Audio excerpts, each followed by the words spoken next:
پر اگر آپ 26ویں آئینی ترمیم پہ پہلے اس پہ عمل درآمد شروع کر دیں گے اور بعد میں آپ کہیں گے کہ ہم اب فیصلہ کریں گے کہ 26ویں آئینی ترمیم ویلڈ ہے کہ نہیں، اب 26ویں آئینی ترمیم پر عمل درآمد شروع کر کے اس کو اپنا کے اس کا تحت جو سٹرکچر نیا ہے اس سٹرکچر میں اس کو نافذ کر کے وہ جو بینچ بناتی ہے کانسٹیٹیوشن بینچ آئینی ترمیم جو خود متنازع ہے، اس کو آپ اس کے بینیفیشریز کے سامنے رکھ دیں گے اور یہ معاملہ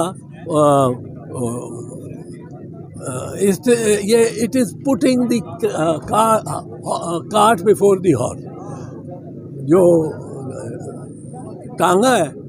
اس کو آپ گھوڑے کے آگے لگا دیں۔